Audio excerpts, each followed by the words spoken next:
एक बंदा ना मछली फड़दा पिया होवे, मच्छी नहर दे विचों उन्हें मच्छी फड़ ली तो मच्छी वावा सी।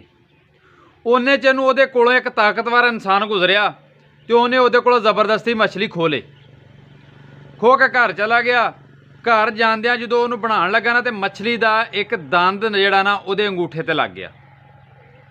मछली उन्हें खा ली, वो जख्म वधन लग पिया, दर्द होने लग पई, रात सारी दर्द होंदी रही। सुबह डॉक्टर को गया तो उन्हें कहा तेरी हड्डी नूं मोहर ही लग गई है, तेरा अंगूठा कढ़ना पैना। डॉक्टर ने अंगूठा काढ़ दिता, उत्ते पट्टी लाती। 2-3 दिनों तो बाद डॉक्टर को फिर चैक कराने गया, उन्हें कहा मसला वध गया, तेरा हथ लाना पैना। उहदा हथ ला दिता। वो 2-4 दिनों तो बाद फिर डॉक्टर को गया, उन्हें कहा तेरा आ जोड़ जिहड़ा इत्थों लाना पैना, मसला फिर वध गया। उवें ला दिता। फिर कोई 4 दिनों बाद डॉक्टर को गया, डॉक्टर ने कहा नहीं इत्थों तेरा बाजू लाना पैना, में मसला होर वध गया। उहदा उत्थों बाजू लाता तो जो घर आया तो रस्ते दे विच उहनूं एक बंदे ने पूछा तेरे कोल कोई गलती ऐसी तो नहीं हुई जिहदी तैनूं कोई सज़ा मिलदी है पई। सोचण लग पिया। सोच के थोड़ी देर तो बाद आंदा कि मैं इंज एक बच्चे कोलों मछली खोई सी, कमज़ोर इंसान सी वो, तो मैं खो के लै गया सा तो वह खाधी सी तो वहदा दंद लगा सी माड़ा जिहा इत्थे, उत्थों ही जख्म चलिया सारा। उन्हें आख्या जा उन्होंने लभ तो जाके उसकी मिहनत कर, तेनों वो कीते की सज़ा मिलती है भी जिहड़ा तू उस कमज़ोर इंसान ने ज्यादती की है। वो बंदा नस्या जाके बड़ी मुश्किल के नाल उन्होंने लभ्या, वो घर गया, वो पैरों च डिग पिया, मिन्नतां करन लग पिया, माफियां मंगण लग पिया।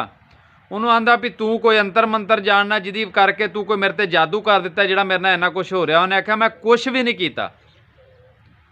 उन्हें समान वाल वेख्या, उन्हें आख्या जदों तू मेरे को मछली खोई सी ना तो मैं समान वाल वेख के उदों एको ही लफज बोलिया सी, यार रब्बा जे इन्हें ताकत अपनी मैनूं विखाई है ना तो तू इनू अपनी विखा दे। बस इन्नी गल कीती सी, मैं इस तो ज़्यादा गल ही नहीं की। मैं उन्होंने लोगों दसना चाहना वा जिहड़े लोग गरीबां ते जुल्म करते हैं, अमीर की दौलत कोलों ना कभी भी डरिया करो, गरीब की बददुआ तो डरिया करो। गरीब की बददुआ जिहड़ी अर्श हिला के रख दिंदी है। जदों तुसीं इन्हां नाल जुल्म करदे जे ना तो तुहानूं उहदा दुनिया ते भी भुगतना पैना ते आखिरत ते भी भुगतना पैना। माड़े नूं वेख के ते अपनी ताकत विखाण की कोशिश ना करिया करो, किसी तगड़े ना टक्कर लिया करो, फिर तुहानूं पता लगे। तो कई लोग जिहड़े ना नस नस के तगड़े बंदे नाल सैल्फियां लैंदे ने, तस्वीरां खिचांदे ने, उन्हां नाल तलक बनाते हैं कि साडी भी इज्जत बने, साडा माशरे च म्यार बने। उन्होंने मैं दसना चाहना इस तरह कभी भी तुहाडा म्यार नहीं बन सकता। तुसीं छोटी सोच के मालक तो बन सकते जे, कभी अपना म्यार हाई नहीं कर सकते। म्यार हाई उन्होंने ही होंदे ने जिहड़े अपने तो छोटे, अपने तो निचले तबके दे नाल तलक बनाते हैं, उन्हों की इज्जत करते हैं। जदों तुसीं माड़ियां लोगों की इज्जत करनी शुरू कर दोगे ना तो तगड़े तुहाडी खुद बखुद इज्जत करन लग पैणगे।